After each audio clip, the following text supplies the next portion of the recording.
So I was thinking about how I was going to do the Halloween video, and I realized I didn't do the Umineko video, so I just mixed both of them together. I'm going to highlight the whodunit of Umineko No Naku Koro, also known as When the Seagulls Cry. So this video is going to be very spoiler heavy, and I'm going to be passionate about the topic, so I may be biased. So leave your debates and comments down below, but this is going to be my personal opinion and my take on the subject, so this is biased. Also, I'll be talking as if you're versed on the topic of this series, so if you're a novice or don't know what I'm talking about, this video isn't for you. So if you're not familiar with the visual novel, the manga, or the anime, you might want to skip this video. Alright, so this is your final warning. Proceed with caution. Alright, so the thing that made me fall in love with Umineko is the culprit, Seo Yasuda, also known as Shannon Cannon. Shannon Cannon, if you didn't kind of catch that they're the culprit, the big telltale sign is the golden butterfly scenes. If you didn't pay attention, Battler is the detective in the series, and you can't trust anything if the detective doesn't see it. And Shannon and Cannon never appear together if Battler is in the room. Shannon and Cannon are the same person. So for the sake of argument, I'm calling them Seo Yasuda, and I'm going to refer to her as her. And yeah, Shannon, Cannon, Seo Yasuda, Leon Ushiromiya. It's a lot of identities, right? It's with good reason.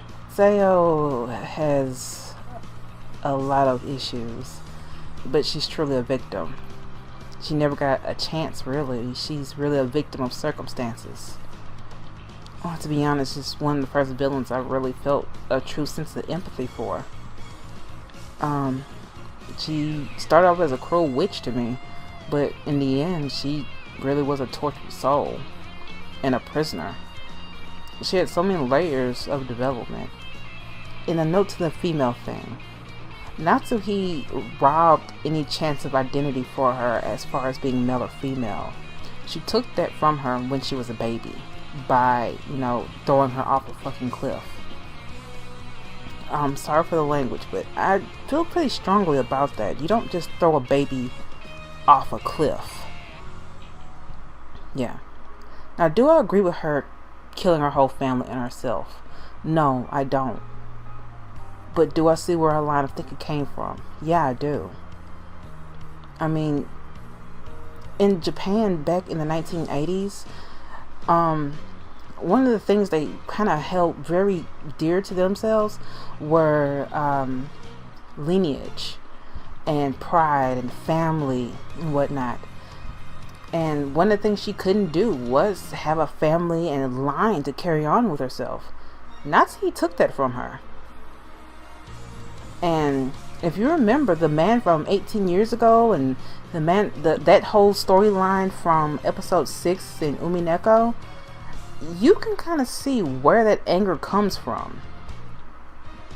But let me not delve into that. You can see from Confessions from the Golden Witch, she learned a lot in one night. She inherited a family fortune. She learned she can't pursue the relationships that she felt were developing and budding because they were incestuous in nature. No, there were relationships she found out were her cousins and her nieces and nephews. She learned that she can never have children.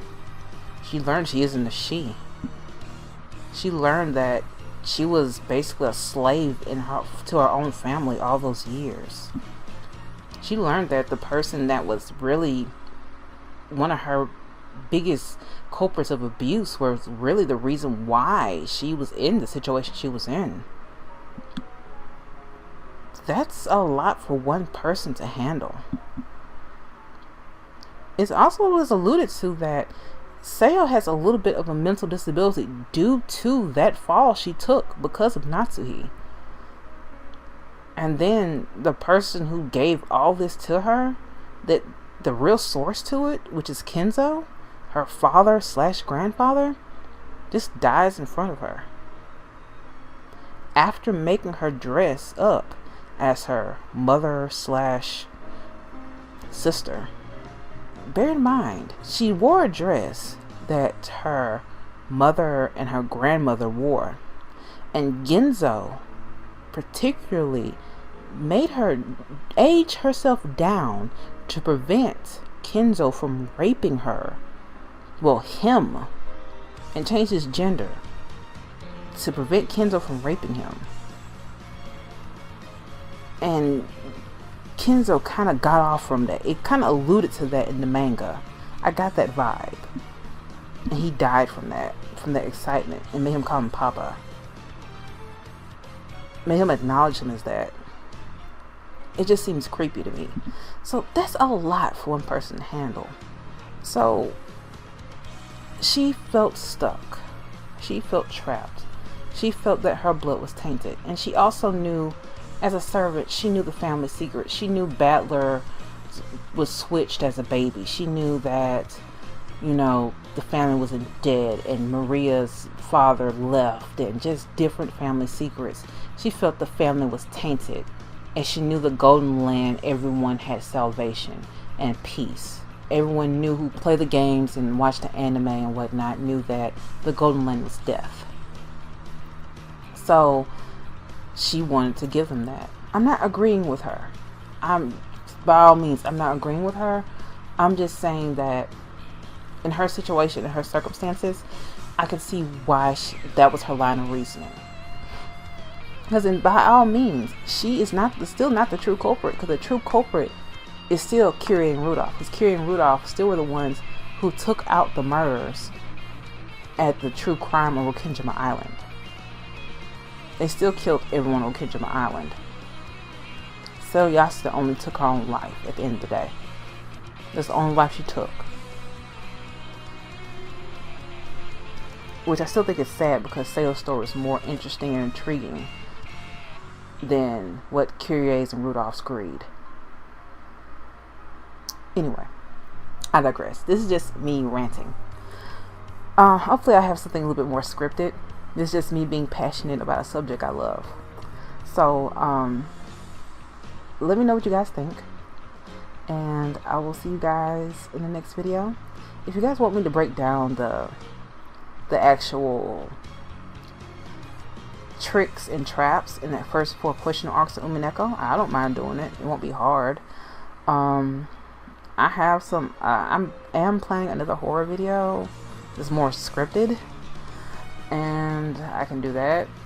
And yeah, well, I guess I'll see you guys next video. Make sure you subscribe, and I am on Twitch. I would love the support, and I am pretty active on Twitter too. So yeah, see you guys next time. Bye.